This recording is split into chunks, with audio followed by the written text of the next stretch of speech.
Canada के Hamilton में भारतीय छात्रा की हत्या का मामला सामने आ रहा है। भारतीय छात्रा हरसिमरत की गोली मारकर हत्या कर दी गई। 21 साल की छात्रा की गोली लगने से मौत हो गई है। भारतीय दूतावास ने दुख व्यक्त किया है और साथ ही कहा है कि इस पूरे मामले की जांच की जा रही है। क्या वजह रही और कौन आरोपी है, इस पूरे मामले की जांच पड़ताल हो रही है, भारतीय दूतावास की तरफ से कहा गया है। कनाडा का हैमिल्टन इलाका, जहां पर भारतीय छात्रा की हत्या की खबर आ रही है सामने। 21 साल की यह छात्रा जिसकी गोली मारकर हत्या कर दी गई है। पूरे मामले की फिलहाल भारतीय दूतावास की तरफ से भी जांच पड़ताल की जा रही है। भारतीय दूतावास ने इस पूरी घटना के बाद दुख व्यक्त किया है। ये छात्रा कनाडा में रहकर पढ़ाई कर रही थी। हैमिल्टन में भारतीय छात्रा की हत्या का ये मामला सामने आया है। हरसिमरत छात्रा का नाम बताया जा रहा है, जिसकी गोली मारकर हत्या कर दी गई। 21 साल की छात्रा की गोली लगने से मौत हो गई है। हालांकि आगे जानकारी स्पष्ट होगी, क्या वजह रही और कौन है आरोपी, किसकी साजिश के तहत इस पूरी घटना को अंजाम दिया गया। तमाम पहलुओं पर जांच पड़ताल की जा रही है। भारतीय दूतावास मामले की जांच कर रहा है और साथ ही दुख भी व्यक्त किया गया है। कनाडा के हैमिल्टन में भारतीय छात्रा की हत्या का ये मामला सामने आया है। मामले की जांच फिलहाल की जा रही है। भारतीय दूतावास की तरफ से ये जानकारी साझा की गई। बड़ी खबर इस वक्त आपको बता रहे हैं, कनाडा के हैमिल्टन में भारतीय छात्रा की हत्या का मामला सामने आया है। इसके पहले भी कनाडा से इस प्रकार के जो मामले हैं वो सामने आए हैं। हालांकि किसकी साजिश ये रही और किन वजहों से इस पूरी वारदात को अंजाम दिया गया, ये जानकारी अभी स्पष्ट सामने नहीं आई है। मामले की जांच फिलहाल की जा रही है। नीरज राजपूत हमारे साथ जुड़ गए, हमारे संवाददाता, ज्यादा जानकारी के साथ। नीरज, कनाडा से यह खबर सामने आई, हैमिल्टन इलाका जहां पर भारतीय छात्रा की गोली मारकर हत्या कर दी गई। बेहद गंभीर और दुखद जानकारी। बिल्कुल जी, आपने ठीक बताया है। ये हरसिमरत रंधावा हैं, जो कि इनकी उम्र 21 वर्ष है। हैमिल्टन ओंटारियो में एक कॉलेज में एक स्टूडेंट थी। मोहक नाम का कॉलेज है हैमिल्टन में, जहाँ की छात्रा थी। और ये बताया जा रहा है कि बस स्टॉप पर ये वेट कर रही थी, जिस वक्त एक गोली इनके आके लगी है और उसकी वजह से ही इनकी मौत हुई है। ये जानकारी मिली है कि जो गोली चलाई थी इनके ऊपर, छात्रा के ऊपर, हरसिमरत के ऊपर, जो शुरुआती जांच में पता चल पाया है और सब जो प्रत्यक्षदर्शी थे उन्होंने बताया कि कार में सवार थे कुछ लोग जिन्होंने जो है गोली चलाई थी। अब इनको टारगेट किस लिए किया गया है, क्या कारण हो सकता है इसके पीछे, ये जानने के लिए ही जो कॉन्सुलेट जनरल हैं हमारे जो टोरंटो में भारत के, वो जानकारी इकट्ठा कर रहे हैं कनाडा पुलिस से और वहाँ की जो एजेंसियां हैं, ताकि ये पता चल पाए कि आखिरकार इस घटना के पीछे कौन कसूरवार है। दिल्ली के मुस्तफाबाद में एक बड़ा हादसा हुआ। कल देर रात यहाँ 4 मंजिला बिल्डिंग अचानक से गिर गई। इस हादसे में 4 लोगों की मौत हो गई है। आपको बता दें, कई लोगों के अभी भी इस मलबे में दबे होने की आशंका है। राहत और बचाव का कार्य चल रहा है। साथ ही बताया जा रहा है कि बिल्डिंग के निचले फ्लोर पर मरम्मत का काम चल रहा था। इसी दौरान ये हादसा हुआ है। ये 4 तस्वीरें भी हम आपको दिखा रहे हैं। 4 मंजिला इमारत गिर गई। रात 2:40 पर यह हादसा हुआ है। हादसे में 4 लोगों की मौत हो गई है और अभी भी जो राहत बचाव कार्य जारी है, क्योंकि कुछ लोगों के अभी भी दबे होने की आशंका व्यक्त की जा रही है। ये दुखद और भयावह हादसा, जहां पर आपको ये सीसीटीवी फुटेज भी हम दिखा रहे हैं। इसका सीसीटीवी फुटेज सामने आया 2:40 इस सीसीटीवी फुटेज में नजर आ रहा है वक्त भी, तब यह हादसा हुआ। ये 4 मंजिला इमारत गिरती है और इसमें कई लोग दब गए हैं। अभी भी कई लोगों के यहां पर फंसे होने की जानकारी मिल रही है। 8 से 10 लोग दबे हो सकते हैं, ये आशंका। अभी भी राहत बचाव कार्य जारी, मलबे को हटाने का प्रयास। और इसमें आप देख रहे हैं, जैसे ही इस बिल्डिंग का मलबा नीचे गिरता है, धुएं का गुबार उठता है और हर तरफ यहां पर सिर्फ मलबा ही मलबा नजर आता है। ये बताइए, कब हुआ ये हादसा? आप लोग यहीं रहते हैं? ये हुआ 2:50 में, 2:45 बजे लगभग। कैसे गिरी ये बिल्डिंग? कितनी मंजिला बिल्डिंग? ये 3 मंजिला इमारत थी, ग्राउंड फ्लोर लगा के 4th मंजिल थी। हाँ जी। कैसे गिरी ये बिल्डिंग? अचानक ही गिर गई, मतलब कंपन महसूस हुई, बिल्डिंग गिर गई है। किसी ने देखा बिल्डिंग गिरते हुए? देखा किसी ने नहीं, हम पड़ोस में रहते थे, हमने आवाज़ सुनी तो देखा तो बिल्डिंग गिर चुकी थी पूरी। कितने लोग रहते थे अंदर? कम से कम 20+ लोग हैं इसके अंदर। ये हादसा जो है सर, ये रात के 2:30 बजे का है। जो बिल्डिंग गिरी है, 4 माला बिल्डिंग थी ये। तो ये बिल्डिंग जो गिरी है 2:30 बजे गिरी है तकरीबन, 2:30 से लेकर 3 बजे तक। और उसमें जो ना हमारी बहन है, सिस्टर है, जिसके 5 मेंबर है। ये 5 मेंबर जो हमारे 2 भांजे हैं, उनका दोनों का इंतकाल हो चुका है। और जो भांजी है उनकी भी चोट लगी हुई है। हमारी जो सिस्टर है वो ज़्यादा उनकी तबीयत ख़राब है और ज़्यादा मामला उनका भी ख़राब होया हुआ है, चोट लगी हुई है। और हमारे जो बहनों ही हैं, जीजा जी हैं, उनके भी चोट लगी हुई है, वो भी यहाँ एडमिट है जीटीबी हॉस्पिटल के अंदर। कई लोग गंभीर रूप से इस पूरे हादसे में घायल हुए हैं। 4 लोगों की मौत हो गई है, 8 से 10 लोग अभी भी फंसे हुए हैं। राहत बचाव कार्य चल रहा है। आपने लोगों की आपबीती भी सुनी। हमारी सहयोगी मदीहा खान भी घटनास्थल पर पहुंची, हालातों का जायजा लिया। एक रिपोर्ट आपको दिखाते हैं।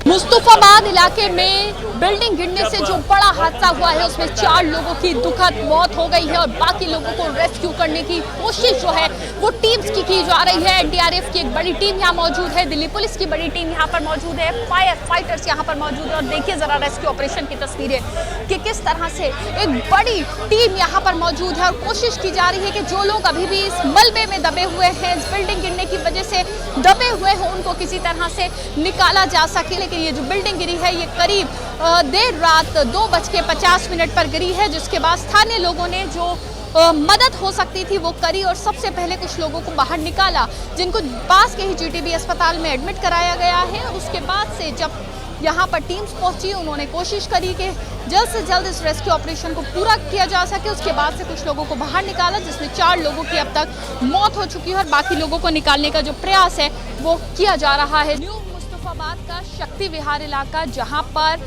एक 4 मंजिला जो बिल्डिंग है वो गिर गई है। आखिर क्या वजह है, क्यों ये बिल्डिंग गिरी है, इसकी वजह अभी क्लियर नहीं है। लेकिन आप देखिए स्थानीय लोग यहाँ पर मौजूद हैं, एनडीआरएफ की एक बड़ी टीम यहाँ पर मौजूद है, दिल्ली पुलिस की टीम यहाँ पर मौजूद है। मौके पर यहाँ कई सारी फायर टेंडर्स मौजूद हैं, एनडीआरएफ की टीम है, कई सारी एम्बुलेंस जो है वो मौके पर मौजूद हैं। और जो जानकारी मिल रही है उस हिसाब से कई सारे लोगों के अंदर दबे होने की भी खबर है। मौके पर क्या सूरत हाल है वो आप देख लीजिए इस वक्त कि बड़ी एनडीआरएफ की टीम है, पुलिसकर्मी यहाँ सब मौजूद हैं।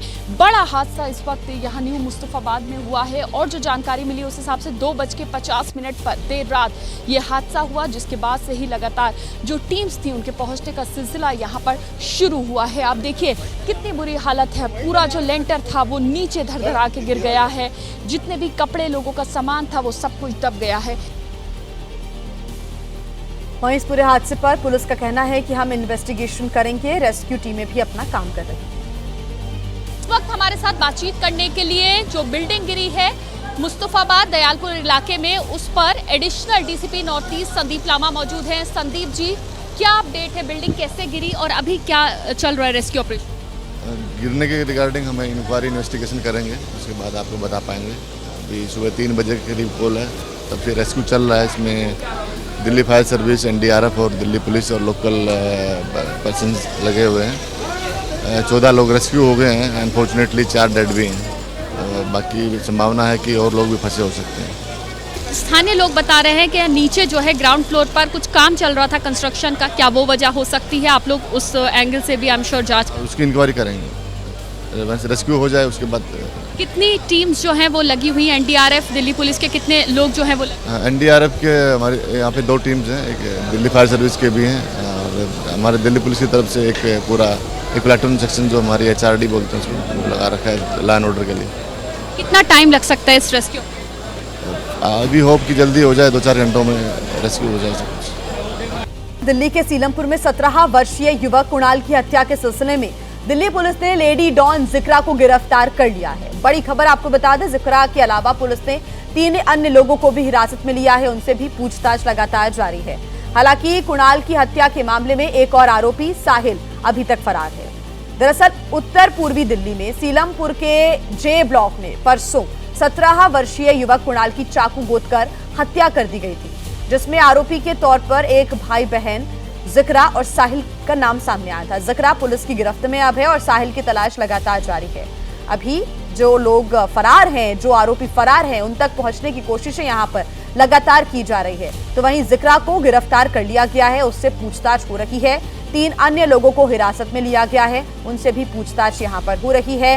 परिजनों का रो रो कर बुरा हाल है। यहाँ के लोगों का कहना है कि वो डर में है। इस प्रकार की जो घटनाएं पहले भी सामने आ चुकी हैं, पुलिस पर भी ये आरोप लगाते नजर आए हैं कि वो इस पूरे मामले को लेकर कड़ाई से कार्रवाई नहीं कर रहे थे पहले जो मामले सामने आए। लेकिन अब ये जानकारी मिल रही है कि पुलिस ने 3 अन्य लोगों को हिरासत में लिया है। साथ ही जिक्रा नाम की लड़की को गिरफ्तार यहाँ पर किया गया है, लेडी डॉन जिक्रा, और इसका जो भाई है साहिल वो फिलहाल फरार है। उस तक पहुंचने की, उसकी तलाश की कोशिशें लगातार पुलिस कर रही है। आपको बता दें कि परसों जब कुणाल अपने घर से बाहर निकला था कुछ काम से, दूध लेने के लिए जब वो घर से निकला तो उसकी चाकुओं से गोदकर हत्या कर दी गई थी। खूबसूरत चेहरा, हाथ में पिस्टल, ये सीलमपुर की लेडी डॉन जिक्रा है। जिक्रा को पुलिस ने गिरफ्तार कर लिया है। सीलमपुर में गुरुवार को सरे बाजार हुई कुणाल की हत्या के केस में जिक्रा को गिरफ्तार किया गया है। आरोप है कि जिक्रा ने ही हत्या की साजिश रची थी। फिलहाल उसी स्पॉट पर हम लोग मौजूद हैं। स्पॉट उस लड़के के घर के नजदीकी है और ये जो गली है यहाँ पर बताया जा रहा है कि डॉक्टर का क्लिनिक है। लड़का इसी के आसपास जो था वो खड़ा हुआ था, मौजूद था, और जिन लोगों ने मारा है वो यहाँ पहुँचते हैं, लड़के को कई बार चाकू घोंपते हैं, जिसके बाद उसकी मौत हो जाती। सीलमपुर में लेडी डॉन जिक्रा खौफ का दूसरा नाम बन गई थी। इंस्टाग्राम पर तमंचे के साथ उसके वीडियो लोगों में खौफ भरते थे। आरोप है कि जिक्रा के भाई साहिल का चंद दिन पहले कुणाल से झगड़ा हुआ था। झगड़े में साहिल को चोट लगी थी। आरोप है कि इसी का बदला लेने के लिए जिक्रा और उसके भाई ने कुणाल को मौत के घाट उतार दिया। तो सीलमपुर के कुणाल मर्डर केस में जिस आरोपी जिक्रा को गिरफ्तार किया गया है उसका बड़ा नेटवर्क भी सामने आया है। दरअसल दिल्ली पुलिस के सूत्रों के अनुसार जिक्रा का हाशिम बाबा गैंग से भी कनेक्शन है। तिहाड़ जेल में बंद है गैंगस्टर हाशिम बाबा। जिक्रा हाशिम की बीबी जोया की साथी है। जोया की बाउंसर भी रह चुकी है लेडी डॉन जिक्रा। तो ये एक बड़ा नेटवर्क, एक बड़ा कनेक्शन यहां पर सामने आया है। जिक्रा एक बड़ी डॉन निकली, इसके कई गैंगस्टर्स के साथ कनेक्शन सामने आ रहे हैं। खासतौर से हाशिम बाबा के साथ इसका कनेक्शन आ रहा है निकलकर सामने। आपको बता दें कि जिक्रा को गिरफ्तार कर लिया गया है और जिक्रा के साथ साथ अभी 3 अन्य लोगों को हिरासत में लेकर उनसे पूछताछ की जा रही है। कुणाल 17 वर्षीय युवक जिसकी परसों चाकुओं से गोदकर हत्या कर दी गई थी, इस मामले में पुलिस लगातार मामले की जांच कर रही है। हमारे साथ हमारे 2 सहयोगी जुड़ गए हैं ज्यादा जानकारी के साथ। सुशील हमारे साथ जुड़े हुए हैं, साथ ही मदिहा खान भी हमारे साथ जुड़ गए हैं। सुशील, सबसे पहला सवाल आपसे कि लगातार इस पूरे मामले की जांच पड़ताल हो रही है और एक तरफ तो जहां पुलिस ने जिक्रा को गिरफ्तार किया है, इसका एक बड़ा नेटवर्क भी सामने आ रहा है। क्या अपडेट इस पूरे मामले को लेकर? जी देखिए, सीधे तौर पर दिल्ली पुलिस इस पूरे मामले में हर एंगल का इन्वेस्टिगेशन कर रही है। दिल्ली पुलिस की 10 टीमें बनाई गई हैं जो लगभग 28 जगहों पर दबिश डाल चुकी हैं, क्योंकि अभी तक जिक्रा की अरेस्टिंग हुई है, लेकिन जो पूछताछ कल से लेकर आज तक दिल्ली पुलिस की हुई है, उस पूछताछ में ये चीज़ें सामने निकल कर आई हैं कि जो जेल में एक बड़ा गैंगस्टर बंद है हाशिम बाबा, उसके साथ जिक्रा का कनेक्शन रहा है और उसकी पत्नी जो जोया थी, उस पत्नी की बाउंसर फिलहाल जिक्रा रह चुकी है। चूंकि जब जोया जेल गई तो उसके बाद जिक्रा ने कहीं ना कहीं एक अपना गैंग स्टैब्लिश किया और पूरे इलाके में अपना दबदबा बनाना चाहती थी और इसीलिए पूरे इलाके में लोगों को वो डरा धमका कर रखती थी। और जो एक ईगो का मामला होता है, उसी के मद्देनजर जिक्रा ने इस प्रकार का अटैक किया। हालांकि दिल्ली पुलिस के वरिष्ठ जो आला अधिकारी हैं वो ये कह रहे हैं कि हम जल्द जो साहिल है और उसके साथ जो एक और आरोपी है उसको जल्द से जल्द पकड़ लेंगे, लेकिन जो गैंगस्टर का फिलहाल कनेक्शन निकल कर आ रहा है उसमें ये माना जा सकता है कि जिक्रा का कनेक्शन किस तरह गैंगस्टर से था और किस तरह वो तिहाड़ से जुड़ी हुई थी और उसके साथ साथ इलाके में अपना दबदबा बनाना चाहती थी और शायद यही वजह रही जिसकी वजह से कुणाल की हत्या की गई कि इलाके में उसका जो एक रौब है वो बना रहे। फिलहाल पुलिस इन्वेस्टिगेशन कर रही है, लेकिन जो पूछताछ में चीजें सामने निकल कर आई हैं उसमें कनेक्शन बहुत बड़े निकल कर आ रहे हैं। हालांकि जो 10 टीमें दिल्ली पुलिस की तरफ से बनाई गई हैं इस पूरे मर्डर मिस्ट्री को सॉल्व करने के लिए, वो लगातार अपना काम कर रही हैं। ठीक सुशील, आप हमारे साथ बने रहिएगा। मदिहा का रुख कर लेते हैं। मदिहा, इस पूरे मामले को लेकर जिक्रा की गिरफ्तारी हो गई है, 3 अन्य लोगों को हिरासत में लेकर पूछताछ हो रही है, लेकिन अभी भी कुछ लोग फरार हैं। जैसे जिक्रा का भाई साहिल को भी ढूंढने की कोशिशें यहाँ पर हो रही हैं, उसके बारे में क्या अपडेट? देखिए, देखिए, जो मुख्य आरोपी इस केस में है साहिल, जिसका बार बार जिक्र कुणाल की फैमिली भी कर रही है, कुणाल की मां कर रही है, उसको गिरफ्तार पुलिस ने अब तक नहीं किया है। और सोचिए, गुरुवार की घटना है और अभी तक पुलिस के हाथ साहिल नहीं लगा है। तो सवाल यहाँ पर खड़े होते हैं पुलिस प्रशासन पर। लेकिन लेडी डॉन, जो इलाके में लेडी डॉन के नाम से मशहूर है जिक्रा, जिसका नाम कुणाल की मां ने भी लिया बार बार, उसको गिरफ्तार कर लिया है। तो जाहिर सी बात है, पुलिस पूछताछ में लगी हुई है, कई सारे एंगल से जांच कर रही है। और इस वक्त क्या माहौल है इलाके का, ये आपको दिखाती हूं मैं कि एक तरफ, सबसे पहले इस तरफ की तस्वीरें दिखाते हैं कि चारों तरफ जो है लोग अभी भी बातचीत कर रहे हैं इसी केस के बारे में, लोग सवाल खड़े कर रहे हैं और इलाके में जगह जगह जो पुलिस है उसकी तैनाती भी है। दूसरी तरफ जो परिवार है वो गमगीन है, जाहिर सी बात है, घर में मातम का माहौल है। फिलहाल जो अंतिम संस्कार है कुणाल का वो कल शाम कर दिया गया है और जो कुणाल की मां है वो अभी भी अपने परिजनों के साथ, जो घर के बाकी लोग हैं उनके साथ यहाँ बैठी हुई है, सवाल खड़ा कर रही है कि आखिर जो मुख्य आरोपी है साहिल, उसको पुलिस ने अब तक गिरफ्तार क्यों नहीं किया। मुझे ये बताइए कि क्या कहना है अब आपका। पुलिस ने जिक्रा, जिसका जिक्र आप बार बार कर रही थी, उसको गिरफ्तार कर लिया है, पूछताछ उससे चल रही है, क्या कहना है अब? वो क्या बोल रही है? आपको पुलिस ने कुछ जानकारी? मुझे कुछ नहीं दी, कुछ जानकारी नहीं आई मेरे पास। अभी वो ये कि कोई कातिल पकड़ नहीं गया। गुस्सा पकड़ी गई है, कहाँ पकड़ी गुस्सा, कहाँ पकड़ी गई गुस्सा? तो आप लोग क्या चाहते? मैं तो उनकी फांसी चाहती हूँ। जैसे मेरा बेटा गया है, मुझे इंसाफ मिलना चाहिए। जैसे उन बच्चों को मेरा जब तक लाल गया है तो उन माँ को भी तड़पते मैं देखना चाहती हूँ, उन माँ को भी तड़पते देखना चाहती हूँ। मेरा लाल गया है, मेरे को बिना कसूर, बेकसूर कोई वो है तो उसका रिकॉर्ड चेक कराओ, उसका रिकॉर्ड दिखाओ मुझे। मेरा बेटा कहाँ तक कहाँ बदमाश था, कहाँ से गिरोह बनाता था, कहाँ से मदीहा, कुणाल की जो मां है वो लगातार यही बात का जिक्र कर रही हैं कि उन्हें न्याय मिलना चाहिए। आप जो सामने बैठी हैं उनकी मां, उनके हाथ में जो पोस्टर है, क्या वो आप पढ़कर सुना सकती हैं? कोशिश करें, क्या कुछ उनकी मांगे हैं? पोस्टर के जरिए भी वो अपनी मांगे बता रही हैं। देखिए, जो बाकी लोग हैं, कल उन लोगों ने ये मुद्दा, इलाके के लोगों ने मुद्दा उठाया था हिंदू पलायन का, और आज फिर एक तरफ कुणाल के लिए इंसाफ जो है वो मांग रहे हैं सभी लोग, दूसरी तरफ यहाँ पर इलाके में लोगों को सुरक्षित महसूस नहीं होता है, उसका मुद्दा भी लोग उठा रहे हैं। ये देखिए, किसी के हाथ में पोस्टर है कि सीलमपुर में गुंडागर्दी थम नहीं रही है, यानी कि इलाके में माहौल सही नहीं है। यहाँ लिखा है हम बहन बेटियों की आवाज बने। और देखिए, लगातार ये लोग सवाल खड़ा करते हैं। मुझे ये बताइए, आप लोग दिल्ली की सीएम रेखा गुप्ता से मदद मांग रहे हैं, क्या कहना है, किस चीज की मदद चाहिए आप लोग? हम ये मदद चाहिए मैडम कि हमारे बच्चे सुरक्षा नहीं है, हम सुरक्षा नहीं है, हमारी हिंदुओं की सुरक्षा नहीं है और हमारे बच्चों को खतरा है, आगे भी खतरा है। और जिसने बच्चों को मारा है कुणाल को, उनको कड़ी से कड़ी सजा दी जाए, उनको क्या करें, फांसी की सजा दी जाए। क्या माहौल है इलाके में, क्या माहौल है? माहौल बहुत बुरा है, यहाँ का माहौल कोई ठीक नहीं है। बहन बेटियों को छेड़ा जाता है, बहन बेटियों को वो करा जाता है, हगवा करा जाता है और बहन बेटियों को बदतमीजी करी जाती है, खड़े हो जाते हैं, सीटियाँ मारते हैं, सिगरेटें फेंकते हैं। यहाँ का माहौल ठीक नहीं है। कौन लोग करते हैं ये मुसलमान लोग। मुझे ये बताइए, क्या दूसरे समुदाय के लोगों पर आरोप है कि यहाँ इलाके का माहौल ठीक नहीं है, ये लोग सुरक्षित महसूस नहीं करते हैं? कल भी यही मुद्दा जो है वो उठाया गया था। ये तमाम मांगे जो है वो इस इलाके के लोगों की हैं। कुणाल के परिजन फांसी की मांग कर रहे हैं, जो तमाम आरोपी हैं उनके लिए, और साथ ही यहाँ रहने वाले लोगों की मांग है कि उनकी सुरक्षा सुनिश्चित होनी चाहिए।